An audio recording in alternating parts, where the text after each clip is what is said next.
Holy shit, I just saw the most amazing thing. A website that I've covered previously. I want to say it was on Q&As. It wasn't on a main Sovereign Tech episode. It was download-soundtracks.com. So, I have my morning routine. Generally my morning routine when I'm not traveling. I have my morning routine where there's a few websites that I go to. I go to getcomics.info. I'll hit up the Pirate Bay, and just, I don't do so much on Pirate Bay as shall I say, religiously as I used to. I'll go to getmetal.club. I'll go to, and I'll go to download-soundtracks.com. And then there's, audiobookbay.nl and other stuff, which really I only use Audiobook Bay for usually the stuff that comes out from Big Finish, because that's not on Audible. Before anybody thinks strange of any of this, I'm a 2 audiobook a month subscriber to Audible, okay? I do purchase this stuff often enough. But regardless, I do my rounds. And there's other sites too that I'll hit up, but those are part of my morning routine. See what's out there, see what's available, and if there's something great, go for it. And wow, on Download Soundtracks, this morning, episode of this recording, and this is getting recorded on, was this the 11th, December 11, 2019? They have the FYC version of the soundtrack for episode 9 of Star Wars. Go fucking get it. Holy shit. It is downloading as we speak. I can't wait to listen to this. Now, an FYC version FYC stands for your consideration, and this is usually the version of the soundtrack. Now, the final version that comes out might be a little bit different, but I'm going to guess it's not, because you'd have to, because there are physical CDs that still get made, and that run has to be done, like a month ahead of time. So a for your consideration version, it might be slightly different, but it is meant for critics, okay? It is the soundtrack version of, like when critics would get copies of movies, and maybe if you've torrented films in the past, you've seen where it'll come across the screen that says, for I don't know, critical viewing only or whatever, and that it's a version that was like of a DVD sent to critics so that they can review the film without actually having to go to the theater or opening night or whatever to see it. So this is very much and even if the final soundtrack is dramatically different from the FYC edition, having the FYC edition is still really fascinating. And I love this. I don't know. There's got to be, it's got to be some industry insider who runs downloadsoundtracks.com, because they get the session recordings, which all of those get made, but those are usually for archival purposes for the studios. But they'll make them available on that site. Oh, what a treasure to have access to that. That website is just fucking stunning.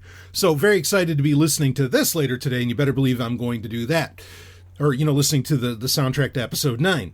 But anyway, not here exactly to talk about that, but boy, I thought that was fascinating. I want to open up. We got a couple of great questions to get into. One of them is very tech related and has to do with ecology, which we have talked about in recent Q&As, and certainly has been a subject that we've gone over throughout the entire near decade history of Sovereign Tech. So, nothing new, but something worth revisiting and getting into. And then we have a very interesting historical question that actually mixes in with some health. Can you get any better than this? I don't think so. So anyway, we'll get into those in a second. A great listener, a fucking great listener, as there are many of you, thousands and thousands. Not that all listen to this content, but in that sense, there's only a few hundred of you. But regardless, had somebody comment or had somebody tweet at me, not comment, but tweet at me. And I want to read it here. And I thought this is really, really dynamite. It says, at Sovereign Tech, if anyone wants to jump ship from Oculus Quest after John Carmack's exit, Stallion breaking in, we talked about that in a recent Sovereign Tech episode, now is the time. It seems like it's sold out everywhere for the holidays. I bought the Quest for $400 used for 6 months and just sold now for $550. Fucking right, baby. Nice work.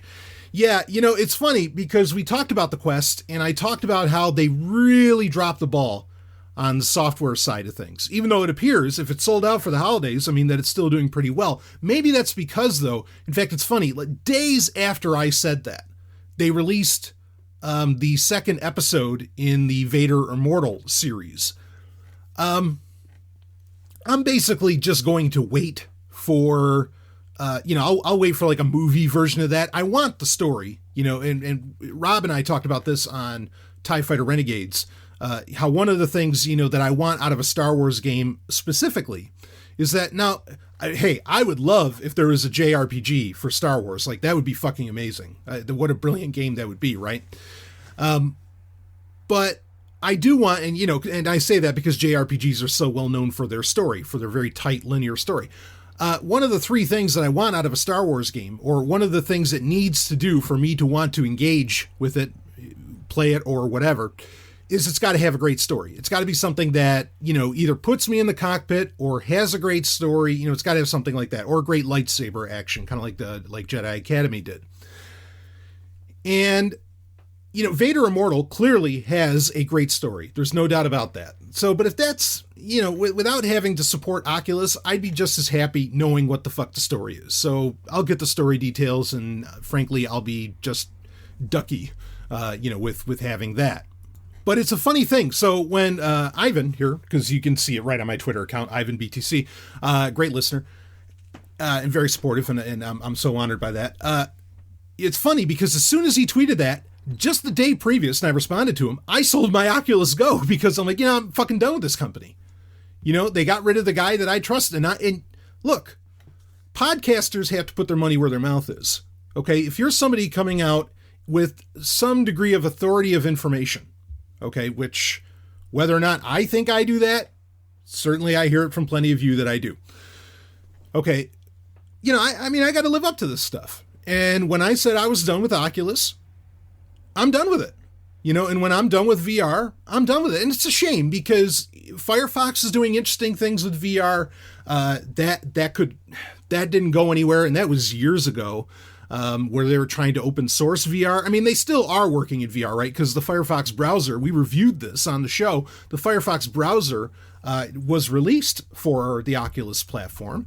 But originally, Firefox was pushing their own vision for that, and that would have been really cool. And if they ever decide to jump on it more, like if they ever decide to come out with their own platform for it, which I think would be, in fact, it'd be a brilliant thing for Firefox to do.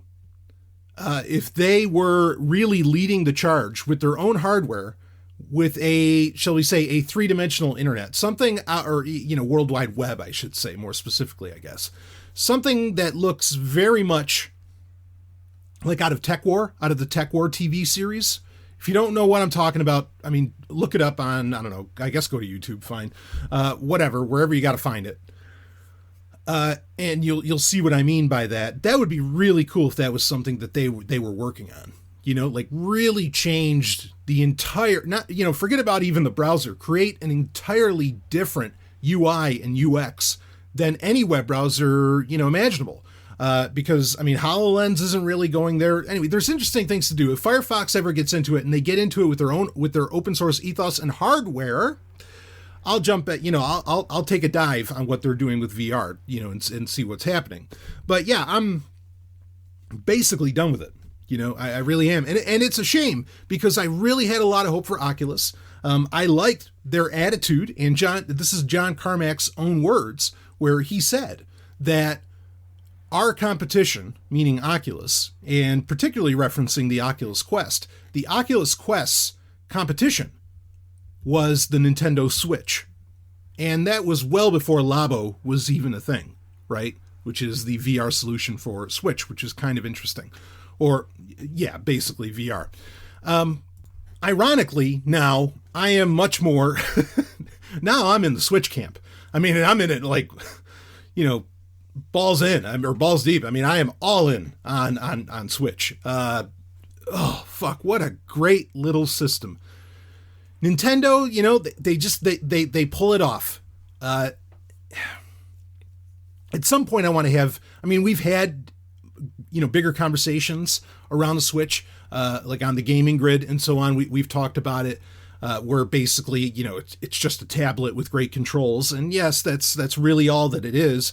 But I mean, there's so much to talk about, with the Nintendo Switch. But every day I am just more and more impressed with this little system, and especially, more so in its handheld form. Though I gotta admit, some of the games that I've been playing lately, in fact, a game that, well, there's a few things to say here. The Switch Lite, I love the Switch Lite, but the offerings that the Switch has, as far as games, and especially a lot of retro games, I mean, one of the reasons I've held on to, to finish the sentence, are amazing. One of the reasons I've held on to a PlayStation 2 for so long is because the PS2 was so popular that a lot of game companies, they re-released, massive collections of their history of games. And I mean, you'd have, there was the great Midway Arcade Treasures series, volumes 1 through 3. You had Intellivision Lives. You go down the list. And after they did it for the PS2, and to some degree, this was done for the PlayStation 1 as well, right? With like Atari Anniversary Redux and so on. But, this would be done for the Nintendo DS. This would be done for all kinds of systems after the PS2. Because people would see money in it. Now, people see a lot of money in it because of the success of the Wii and the Wii Virtual Console. That you have companies like Hamster and, Sega doing Sega Ages with M2 and so on. You have a lot of these really, really high quality, I mean, no bullshitting around, ports of these classic games. And the thing is that some of these, especially like Hamster's Arcade Archives releases, they're classic arcade games. You have to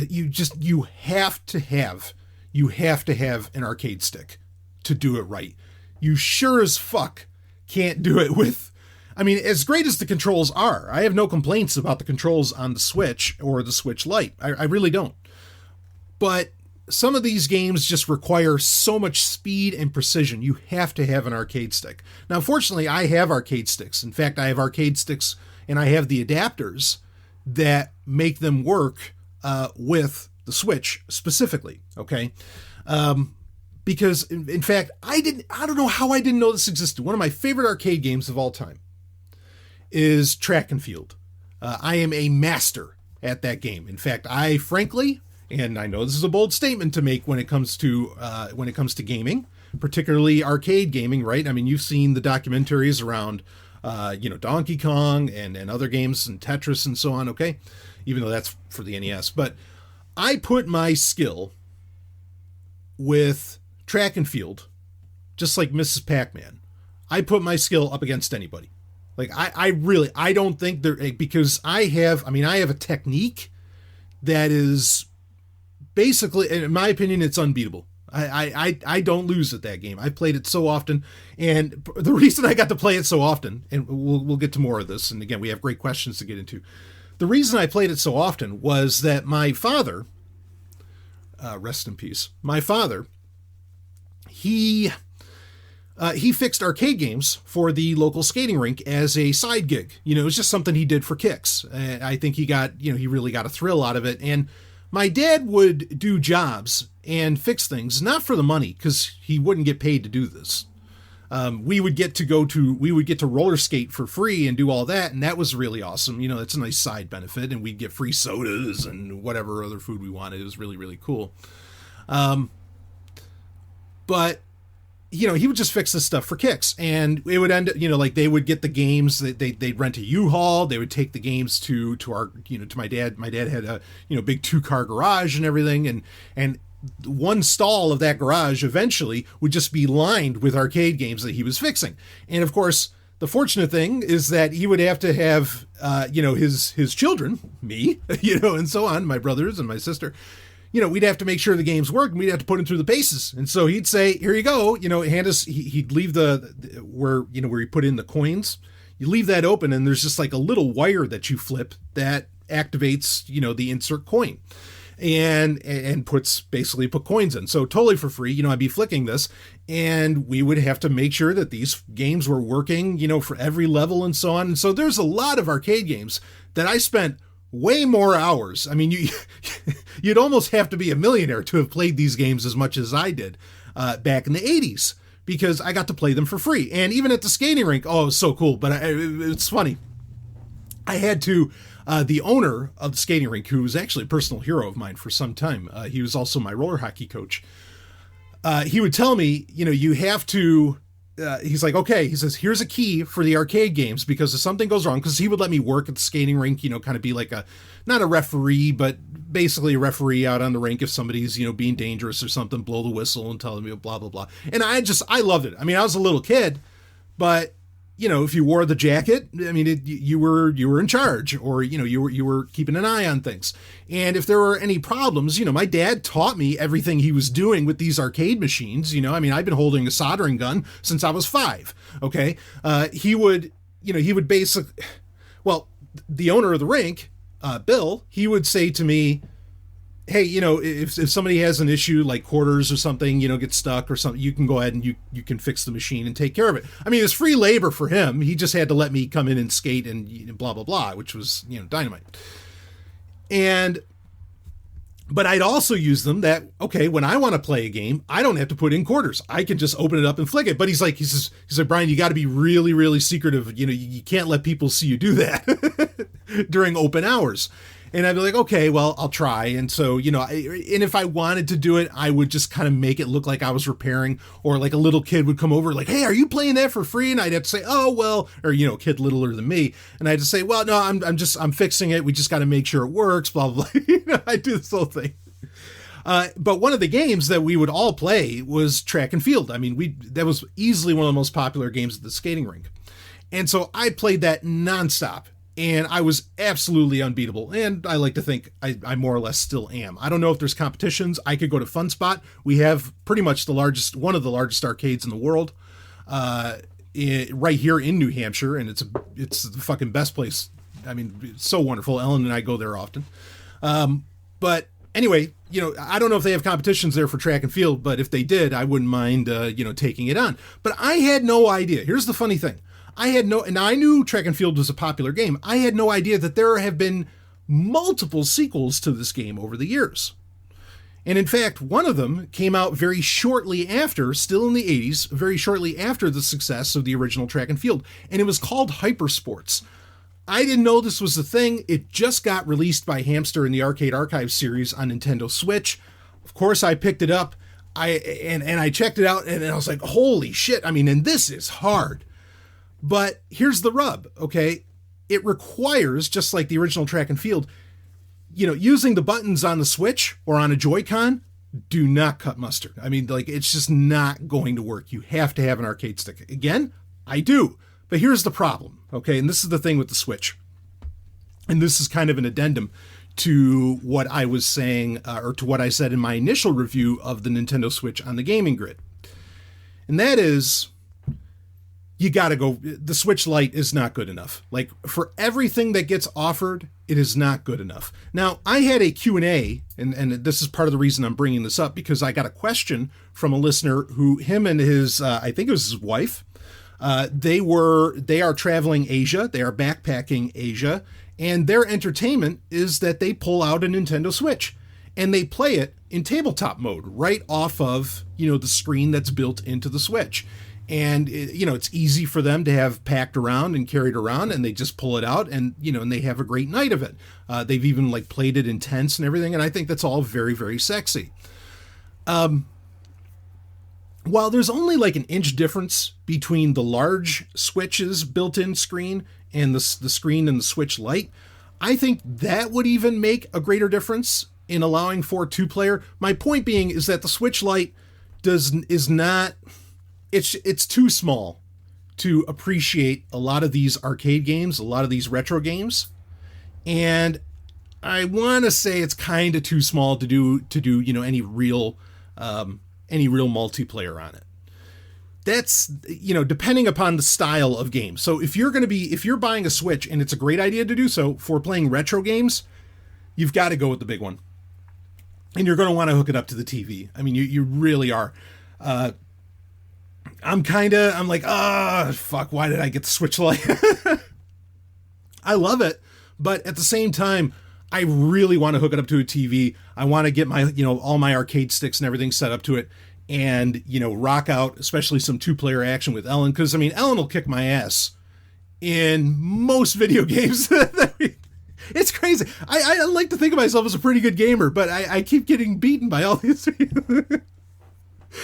Because we'll play Mario Kart Double Dash on GameCube a lot, but or even we were playing GoldenEye one night. Holy fuck, did I get embarrassed? She's laughing behind me right now. I mean, you wiped the floor with me. Fuck yeah. I mean, it wasn't because of the controllers. Like, I was using we were using Tribute 64 controllers, which are, by Retrobit, which are great N64 controllers. I mean, they're top of the line for today. But yeah, she smoked me. Anyway, so a part of me, I think I just want to play some of these classic games that I know I'm fucking great at, and there's no way she can beat me. But anyway, but really, no. My point in saying all this is that you gotta just go with the big Switch. I mean, there's alternative ways to charge everything. You don't need the dock. But man, if you're not a digital nomad, like, having that dock is so handy, and being able to connect to a television is, I think, essential for some of these games, because you got to have the bigger screen. And I mean, it feels weird if you're looking at this 5-inch screen, more or less. I mean, I guess it's closer to a 6-inch screen, and you have this gigantic arcade stick in your lap. Like, it doesn't gel. And so, but I guess it depends on the gaming. If you're doing largely newer games, I don't think that's so much a concern. And it is still a absolutely beautiful thing to play games like Witcher 3 or Dragon Quest 11, or go down the list of them, that, normally you wouldn't imagine you could ever play portably. Like, you think, no, this is so graphically stunning, it's got to be, I've got to do that on a big screen, at the very least, like a laptop. And that's not true. I mean, they have definitely, more modern game dev houses have definitely considered the fact that you're going to do a lot of this portably, because we know, I mean, I'm pretty sure Nintendo knows, the metrics show most people play their Switches portably, okay, in portable mode, in mobile mode. But man, there are just some of those titles where it's got to be on the big screen or on a bigger screen, and I got to figure this out. I think we got to go with the big Switch here, and maybe I'll wait for the Switch Pro on that, and I'll just enjoy the Switch Lite for now.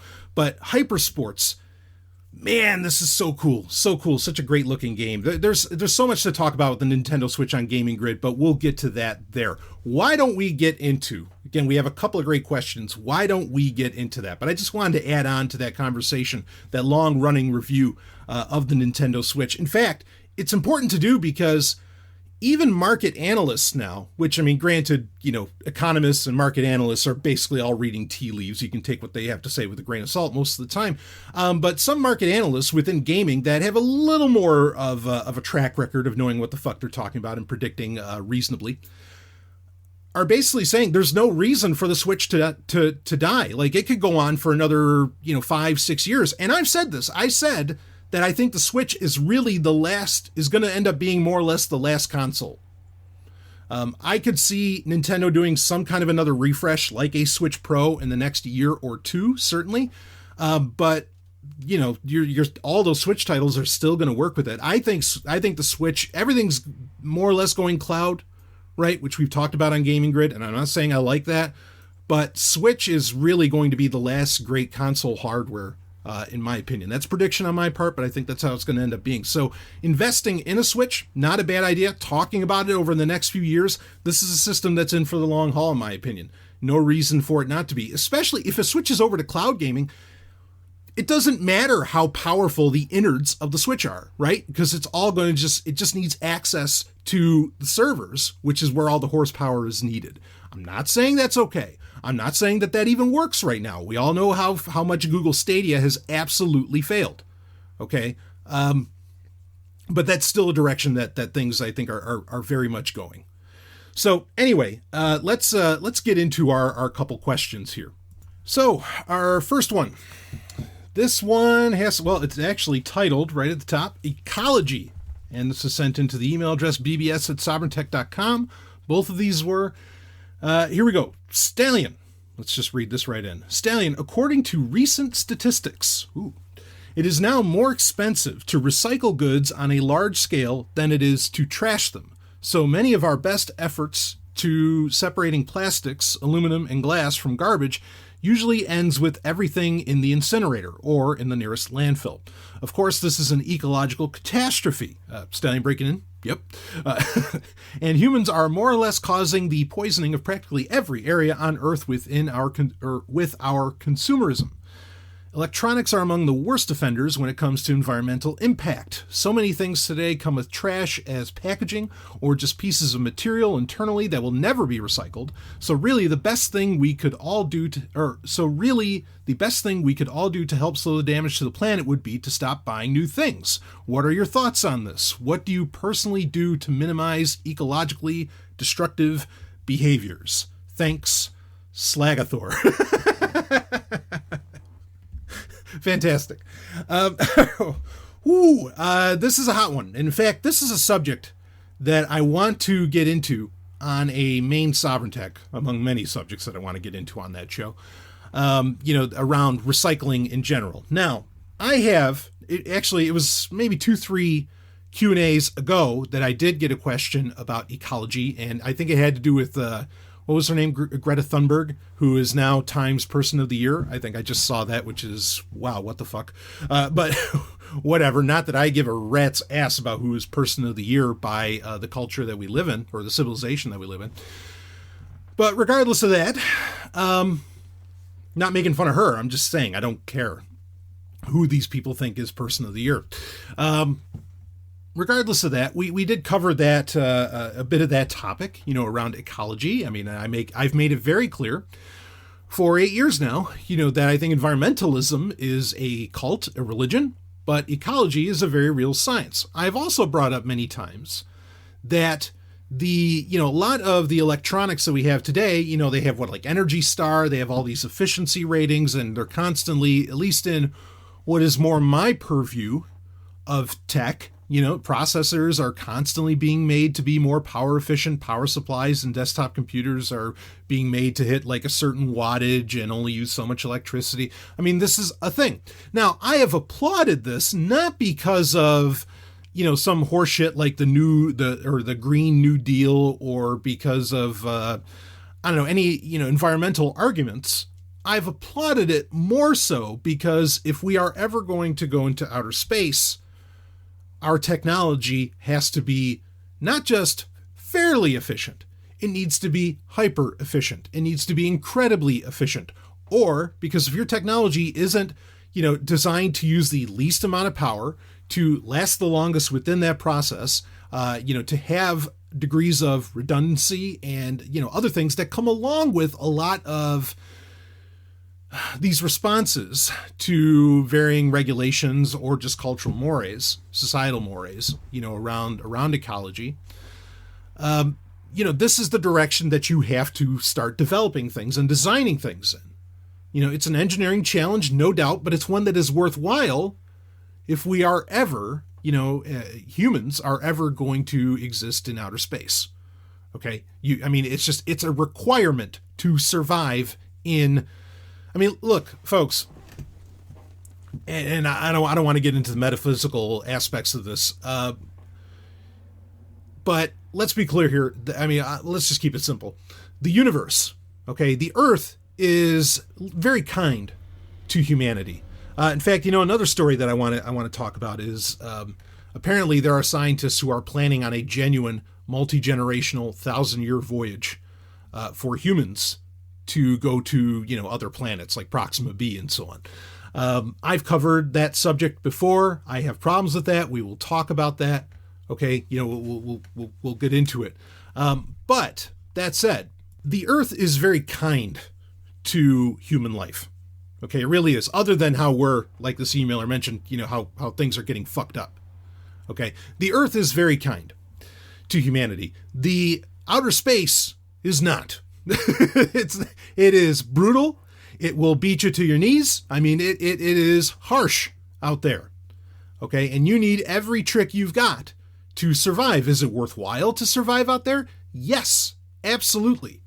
Okay, for the personal freedom aspects alone, it is worthwhile to try this. But we absolutely have to have the right technology to pull it off.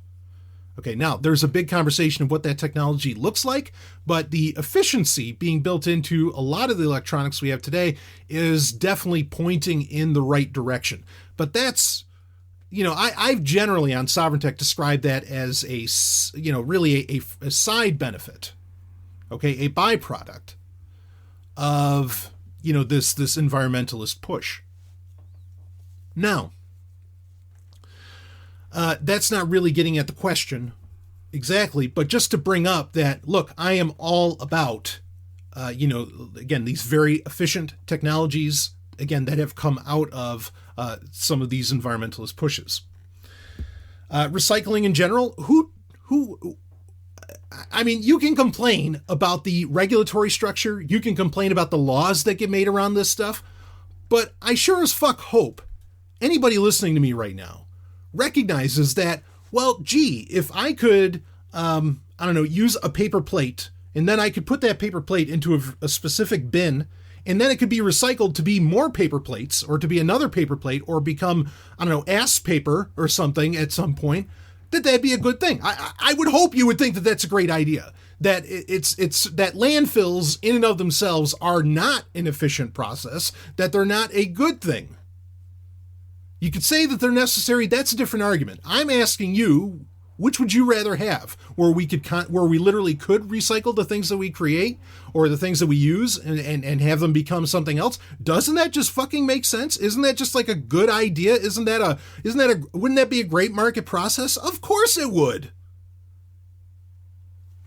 If you feel differently, if you think, oh, no, I love landfills. I love throwing stuff away and knowing that it's just going to, cover so many miles of the earth, if not who knows how much. Fucking email me and tell me the score. You tell me, what? I think, look, I'll just call it, I think you're traumatized. Like, what the fuck are you talking about? How is that okay? Would you rather drive by a beautiful forest or a landfill? You tell me. I guarantee if you pick anything less than the beautiful forest, mind blown if that's the case. So forget about, just because there are things, okay, like for example, we run in this really is a problem, especially in libertarianism and some other like political ideologies, okay, that are a little more anti-government. Smoking. There are laws that get made against smoking. Now, is anybody going to email me and say that smoking is a good thing? That, cigarettes, actually, they're filled with vitamin C and, people would live forever if they'd all just smoke. Are you going to tell me that? No. But, there are genuinely people, and I've seen this. I've seen the idiots and their celebritarians on social media that make the claim that say, oh, what the government says is bad about smoking is overblown. It's not true. Smoking is not going to kill you, blah, blah, blah.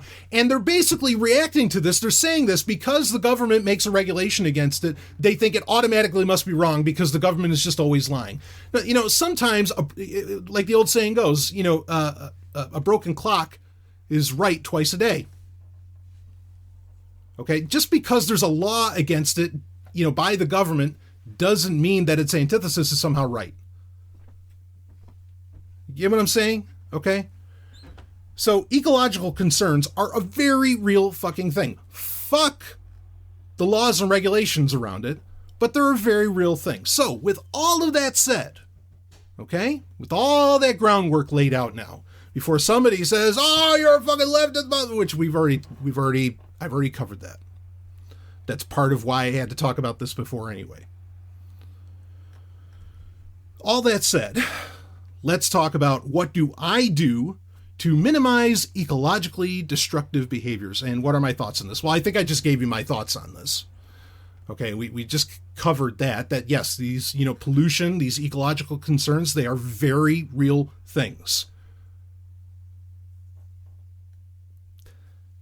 But what do I do to minimize ecologically destructive behaviors? Well, one thing that I've brought up many times is that and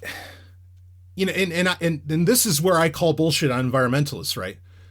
All these people, and this kind of comes out of, like, remember Cash for Clunkers that Obama did and so on? All these people who are like, oh, I'm going to go out and buy a Tesla. I'm going to go out and buy this. If you're not buying used cars and driving those cars into the ground, you, as an environmentalist, are a liar. You're a hypocrite.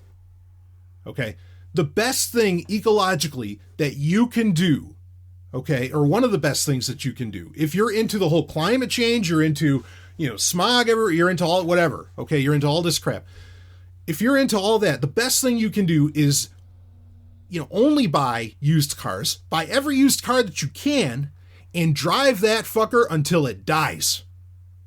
Okay, because the production of new cars does not help. In fact, the production of of cars that use batteries, your hybrids, your Teslas, and so on, the creation of those batteries, and we've known this for a very long time, the creation of those batteries is far more ecologically destructive than any gas-powered car on the road.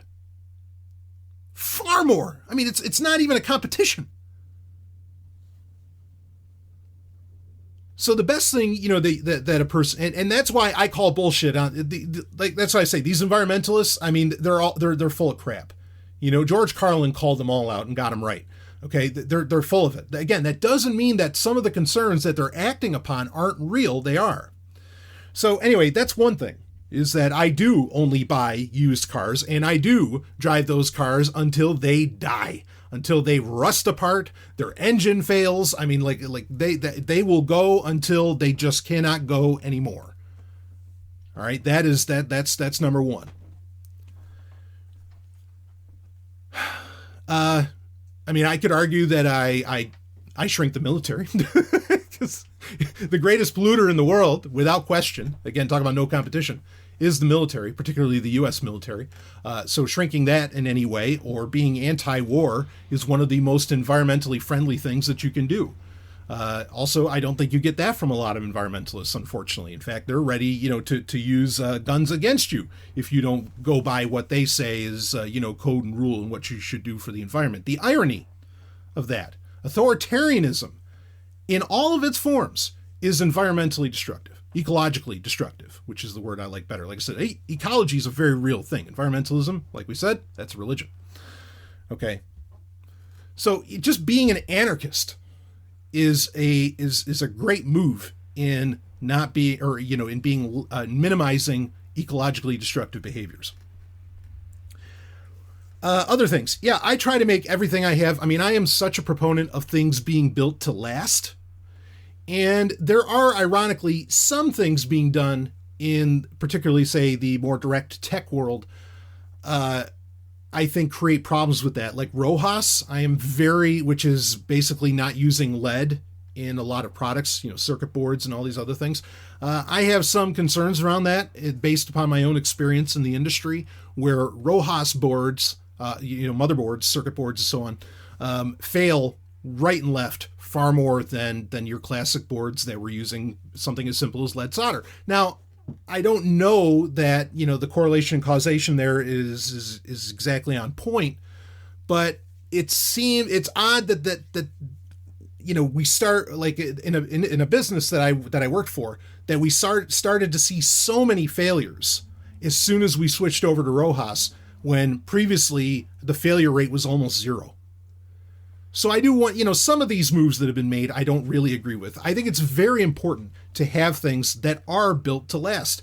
I'll admit it. My car, my Jeep, I want that to be my last car that I ever buy. Not that I want it to fail. I just want it to last forever. My smartphone, my Moto X4, I hope this thing lasts me until I can, permanently retire. Is it going to? Yeah, maybe not, unfortunately. But I'm sure as fuck not going to buy a new phone every 2 years. If I had my way, this is the last phone that I'd ever buy. Computers. I try to keep my laptops running for as long as they possibly can. I drive laptops into the ground, just like I do with cars. And that's really, I think, one of just the best things that you can do is that ultimately buying, and I know it's expensive, but in the long term, it's cheaper to just buy the best. Okay, whatever you're looking to get, buy the best, and then you can keep it for however long. I mean, it's just that's. I think that just makes sense. I have clothes that I've had forever. I mean, the only reason I can think of that I've ever gotten rid of clothes was generally because just they don't fit anymore or something like that. I mean, I think consumerism, this is something we really have to pay attention to. And there's really a very, very big conversation that I could get into around it. Okay. I'm not saying that we all have to be minimalists or things like this, but there is a point that, the idea of stop buying new things, there's something there. Okay. There's something there within that. And consumerism, though, goes beyond this, beyond environmentalism, beyond, ecological concerns. Consumerism is something that we have to consider as it relates to authoritarian structures. Pacifying the population, keeping up with the Joneses, not taking your eye off of the prize, distracting you. There are very real concerns, to be had around that. I'll tell you one thing that I'm really bad about. In fact, Ellen knows this. Paper towels. Oh, man. I use paper. I mean, I am so bad with paper towels. It's like everything else, I barely ever really buy new things. I make stuff last forever. I take care of my shit, etc. I own very little anyway. But man, paper towels, I will use those. And at the drop of a hat, I will be, breaking out a paper towel and just going to town on it. I know I'm bad about that. I really, really am.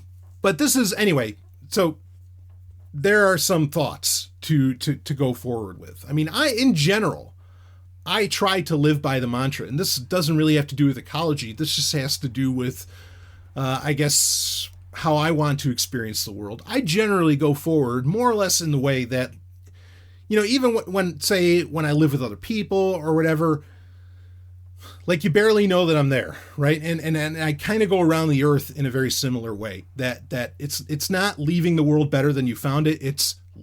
I think there's even I think Buddhism is horseshit, but I think there's an old Buddhist concept of leaving no trace, that you're even there. And I go through that, whether on a nature trail, on the internet, whatever, leaving no trace other than, sovereign techs out there. And obviously, and will probably always be out there. But other than that, yeah, I try to have as little of a footprint because that makes my life easy. Has nothing to do with carbon credits or anything like that. Stop. There's good reasons to do all this stuff that has nothing to do with the Kyoto protocols or any of that other horse shit. Okay. There's great reasons to do this stuff, and we ignore it at our peril, in my opinion.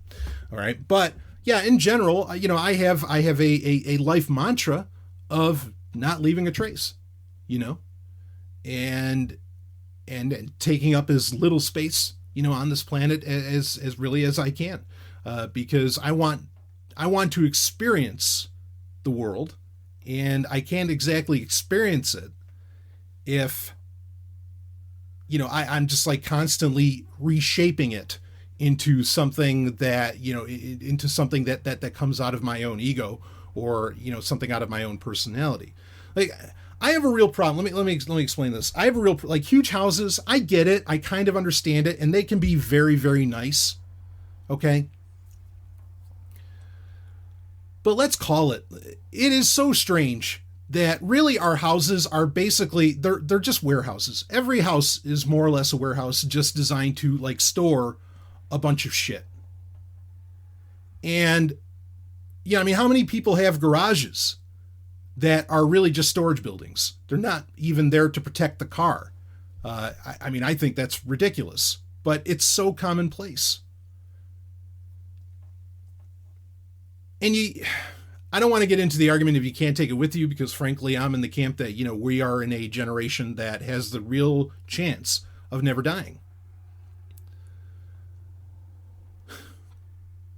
But I can't get my head around that, and I've brought this up before. I mean, kind of the Fight Club concept of, the more, or the things you own end up owning you. Well, that's not my style. I don't like being, having to worry about a bunch of stuff. I mean, especially like when I'm traveling, if you're traveling, if you're out there experiencing the world, you're not at home much. And, if you're like a security minded person, which I am, not just on the internet, all of these things are, the more you have, that it's not just true with software and with devices and accounts, right? We talk about software and app minimalism, account minimalism, and so on. There's something to be said. Again, I don't consider myself a minimalist, but there's something to be said for being a minimalist. Like, all the things you own are effectively an attack vector upon your emotions and, upon your headspace. And I think that's a very real concern too. There's so many places that you could go with this, but I really do live by a mantra of leaving no trace. And I think a lot of us might do well if we did so. But anyway, that is enough of that. And if you have questions on that, of course, you can email me and you can ask about it. Let's get into, we have another question here, and a damned fine one, a very interesting one that I'm excited to get into. Let's see here. And this is not from, what's this, Slagathor? Let's see. Brian, do you believe the biblical accounts? Oh, I know everybody just got excited. Because people love it when I talk about this.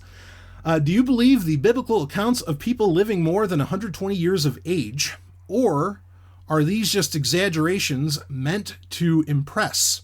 Could the feat of Methuselah's life be attributed to eating a raw whole foods diet, free of processed foods? Rock on. Ow! That's literally what it has at the end of it, folks. I didn't just make that sound. Rock on, absolutely. Okay, so I like that wolf cry at the end. That was nice. So okay, there's a problem here, right? Because, well, I mean, we can get into the biblical inconsistency of where in Genesis, it's basically said, before Noah's flood happens, that God says we can't let them live more than 120 years. There's a problem there because Abraham lives to be, 140 something or even older than that. People past the flood already live longer than 120 years. Now, the way that some people get around this, there's no doubt that people start living shorter lives after the flood. Okay. This could be a translation problem. I know, like Adventists, they want to say that the 120 years means that in 120 years after God says that, all humanity has to die, and basically saying that from that point, it was 120 years until the flood started. So there's that possibility. But no doubt about it, human lifespans shrink significantly after the flood, no matter how you want to translate that part in Genesis. Okay? Now, you have guys, in fact, friends, or past friends of mine, who sadly gone, like Zechariah Sitchin, who make the claim that we originally, when we were genetic, of course, he would go so far, and I'm not saying I believe this, but he would go so far as that, the aliens, the Anunnaki, came down, right? And they turned the what were more basic genus of, or, more basic Homo, not necessarily Homo sapiens, but more basic Homo, they would alter them to where they would be smarter and that they could live longer, okay? And then at some point, when Homo sapiens start to become a problem, after they've been turned into, miners for gold for the Anunnaki, at some point, they said, okay, these people are living too long, and, the Anunnaki strip out the genetic data that allows us to live as long as, say, Methuselah, on the order of 1,000 years. Of course, the Anunnaki supposedly would live for thousands and thousands of years, not just 1,000. And there's interesting things to get in around that, including research that Sitchin was trying to do towards the end of his life, where he was wanting to study the DNA of various mummies, which I wonder about why none of that was ever allowed, but that's another conversation for another time. But that's his take, is that it was something in our DNA that was taken away from us that allowed us to live that long. That would be Sitchin's answer to this. The idea that they are just exaggerations, I don't think that they're just exaggerations. And I do think that regardless of what the actual source material was, a lot of what's laid out in Torah is true, is real. Okay, like it happened. Does that mean that there were people that lived to be 900 some odd years old? I'm not opposed to that, because something that we are learning, and folks, I've had conversations with acquaintances, friends, professionals in these spaces, say that work for the SENS Foundation, or go down the list of, because there's also the Methuselah Foundation. There's lots of these organizations around the world that are working on life extension, right, for humans.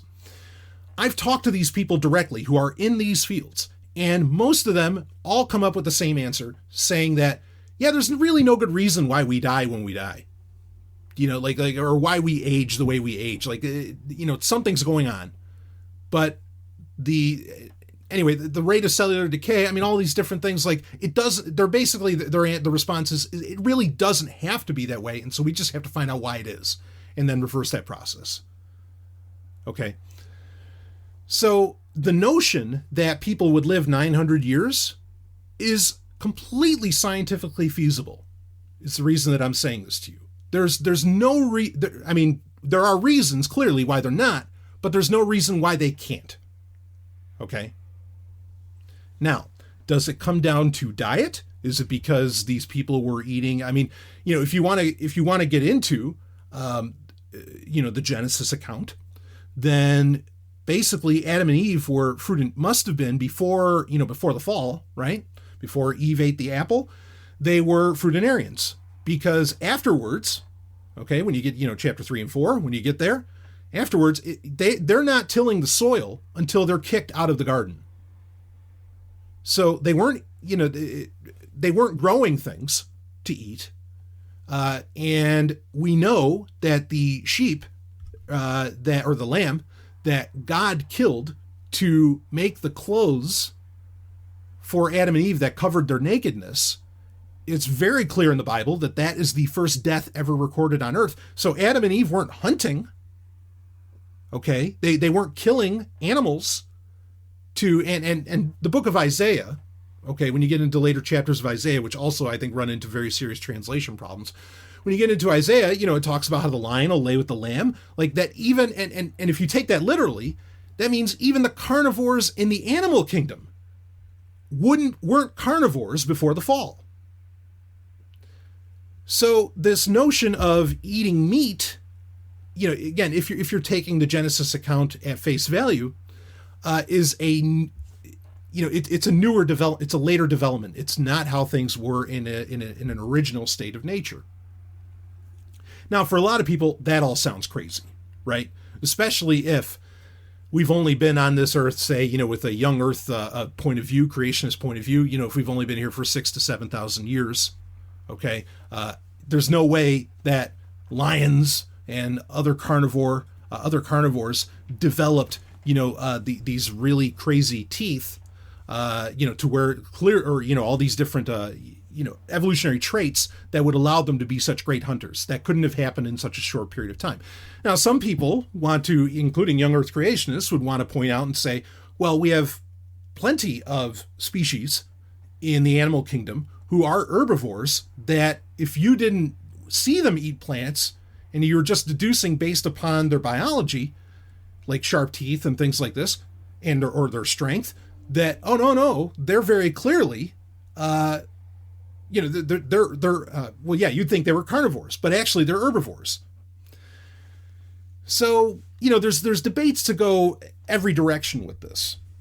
Okay, but at the very least, that's getting into a little more supposition when you get into the rest of the animal kingdom. But certainly with Adam and Eve, if you're taking it at face value, they were fruitarians originally. And it never really says that Adam became a hunter. We do get the case where, yes, Abel, right? You have Cain and Abel. Abel is killing animals to sacrifice and, send up the sweet savor to the Lord, right? As far as him eating the animals, I guess to some degree you'd hope he was, right? Because otherwise he's just killing animals for God, which that's kind of weird in and of itself. But we're getting into all kinds of crazy directions with this. Bottom line being, even in an abstract, even if you're not going to go face value, even in the abstract, it seems pretty clear that early humans were, yes, that's what they were doing. They were eating raw whole foods. And there are things that are that are so deeply ingrained in modern civilization that we don't think about. We never really stop to think about, wait a minute, why do we have to do this? For example, why do we brush our teeth? They didn't have, Adam and Eve didn't have a toothbrush, we assume. If they were real people, of course, or ancient humans, you don't even have to go there. Just our ancestors, they didn't have a toothbrush. What the fuck did they do? Well, the argument goes is that when you eat raw foods, not cooked foods, that the texture of the food is cleaning your teeth as you eat it. So you don't have to brush your teeth, right? I mean, there's lots of little things like this that point at a raw food diet. Now, I am not saying that I've gone all, whole hog, of all ironic statements, on eating a raw food diet or anything like that. I'm not opposed to it either, but I'm not saying that that's what I'm doing. Okay. In suggesting that the evidence for a raw whole food diet is an interesting one. A book that I've recommended people check out is Bill Pearl's, was it Keys to the Inner Universe? This is one of the top bodybuilding books ever. One of the best selling by a full-on, multi, championship winning, Mr. Universe, the whole thing. Bill Pearl was the real deal. Okay. He was also a vegetarian, and in Keys to the Inner Universe, he does argue for a raw whole food diet as much as possible, to eat that. And, you'd say, because I think a lot of people, when they think about this sort of thing, it's like, well, yeah, but you can't look like Arnold Schwarzenegger and do that. You can't look like the pinnacle of evolution, like this huge dude. Oh, no, Bill Pearl. Yeah, you absolutely can, have that be in tremendous shape and all this when eating that kind of diet. And Bill Pearl is really, I think proof of that. But all of this is to say that let's get back more to the question. Okay. Could it be because they were eating such a tremendous diet that these biblical characters could have been living so long? I don't see any reason why not. I think that the human body is a remarkable biological machine, if you want to call it that. And it has clearly survived for hundreds of thousands, at least, years, and pushed forward because it has developed ways of healing itself. We did not, when Homo sapiens sapiens first came on the stage, we did not have hospitals, folks. And the idea that we only live to be like 35 because of bad medical care and all this crap, that's horseshit. That's totally based upon dental data, but it's based upon dental data that, like, your teeth, and I think I have this understanding right, because it's been a while since I've read about this, but this is actually in the book Sex at Dawn, I think is where I first heard about this. But basically, your teeth stop developing around that stage. And so you can't really tell how old a person is after a certain point based upon dental data. Okay, now that's different from dental records, but dental records are something that we have stored in modern civilization. That's completely different. So to say that people died at that age is a misnomer. It's just that we know they got at least to 35 based upon dental data. Okay, from from fossils and everything that we find. So we don't know how long our ancestors lived. And that's another part of what adds credence to this, is the idea that we were only living to 35. Again, that's horseshit. That's what our ancestors were doing. We really don't know. We have no idea. They could have lived to 900 years old. And we just don't know. And we can't know. Or at least not with what we've got. And look, there's more than the book of Genesis that suggests that humans lived a really long time. You have in ancient Egypt, you have the Turns Kings list, which that puts some humans on the order of living, I think, even longer than Methuselah. There's there's not just, it'd be specious if there was just one text that suggested that humans lived that long, but that's not true. The Epic of Gilgamesh also suggests that there were humans that lived far longer than, 30, certainly 35 and even longer than 100. So, there's not just one thing saying that humans used to live really, really long time frames. Does it come down? I mean, diet is where all health starts, right? Even people who are really, really into going to the gym, they know that the gym working out is only 20% of the entire of getting their bodies healthy. 80% is diet. We all know this. Okay. I mean, if you want to shift those percentages a little bit, not beyond the Pareto principle or something, fine. But regardless, diet is really, really everything. Okay. The gym is great, but it's just an add-on and can help take you to the next level. But you got to be at the first level first, and that comes from diet. So the idea that, raw whole foods diet, and getting away from processed foods, not eating so much, sugars and things like this. I think that's a really interesting point to bring up, and is entirely possible that just because, again, they lived in A, had a better diet, whatever that was, B, weren't sedentary like we are today, which, I mean, one can only imagine how many illnesses that points at. There's debates back and forth on whether or not, because, something a lot of people bring up is that, look, eventually cancer is like a natural thing, and eventually cancer kills everybody, on a long enough timeline. There's debates on both sides of that, whether or not, because we can say that, well, we found mummies, or, we found ancestors that had cancer, etc. Again, there's debates on both sides of this, whether or not cancer is a more modern or something that comes out of modern civilization, or whether maybe cancer existed thousands of years ago. They're really, I mean, the arguments go back and forth in the medical field about that. But even then, cancer could have still occurred thousands of years ago, but it could have been far more rare than it is now. But that's also getting into areas where, again, a lot of debate. But I like this question. I hope I answered it. I hope I brought up, the possibility. I'm very open to this, because I think the human body can heal a lot of things, within itself, as long as you're giving your body the right fuel. I think you can really, really heal a lot. And I think so. This is another interesting thing too. In the 70s, there was a lot of research being done that point in this direction, and this is really where it started, that the human body can actually heal a lot of its own shit. That research was stopped. And I would be willing to get a little conspiratorial that if you told people that, hey, you know what, just fucking eat right and you don't need to take pills. If you told people that, guess who's going to go out of business? Who's going to go out of business. Big Pharma, a whole bunch of people. This plays in nicely to what we were talking about in a recent episode of Sovereign Tech, where, we really got to take charge of our own health, because these companies, even Amazon now, are looking to ensnare you in the health game. Okay. And even if you're really healthy, I mean, now, there's people are trying to sell you things. They're trying to sell medicine to the healthy, right? I mean, like with bodybuilding, I'm very, very particular in what supplements I recommend that people take. I take very few as necessary.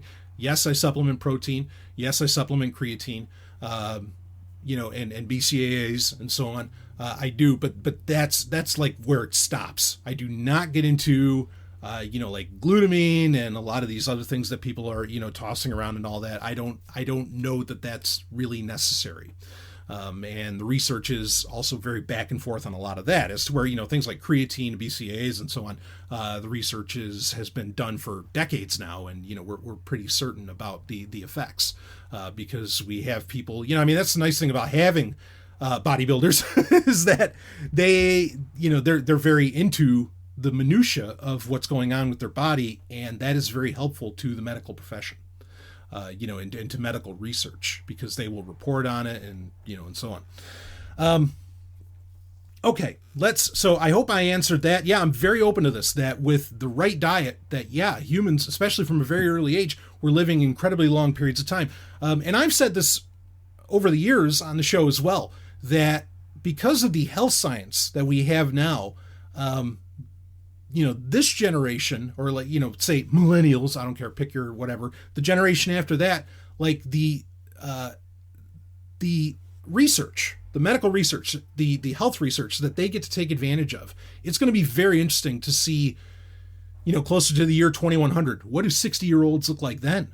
They might look like they're 40, or they might look like they're 30, or something like that. Yeah, I mean, we're already at a point, and I think this is true, where if you've lived a relatively healthy life, that, the 40s are the new 20s. Now, people say that that's just more of like a cultural thing, but no, I think that's also a health thing, where there are a lot of people who are in their 40s who are literally in the best shape of their life, and, they're in better shape than than a lot of people were in their 20s, or maybe even are in their 20s, that aren't as health conscious.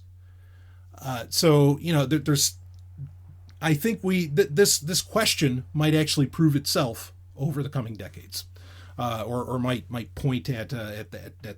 Yes, that's exactly, that the fact that people ate better, our ancestors ate better, that they could live longer. Okay, but that's it. Let's wrap that one up. We're already over an hour, and I really do want to wrap this up.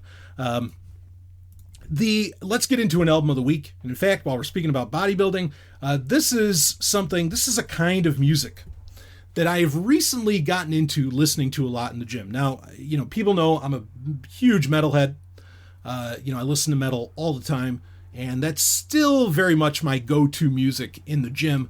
But this is something that I've added in recently that I've found to be really enjoyable, really inspirational, and definitely can get a couple extra reps out of me when it really hits. And that is trailer music. I think I've talked about this before. I think I covered maybe an album from Colossal Trailer Music. This is actually from Two Steps from Hell, which is the name of a couple guys. It's kind of a band name, but it's the name of a couple people who, that's all they do, is they make trailer music and they sell it to the industry. Okay, to the movie industry. They came out with a new album called Orion, which I like it. The tracks that are on there are great. The only thing is, so Two Steps from Hell, they will release some albums for the public to basically consume, but then they have a ton of releases. But, like if you look them up on Wikipedia, they only have like 6 or 7 albums, even though they've been around for 20 years. But if you look them up in other sources, you'll see they have like 40 albums. And you go, whoa, what the fuck's all that? Well, all of that is the music that they actually sell, again, to the industry. Okay, to be used in trailers that when you go to the movies, you see. And this is one of the latter ones. And what they do with these releases, it's called Orion. What they do is they will have one track, one song, as it were, one piece, one composition. And then they'll have a version of it afterwards that has, say, no chorus in it.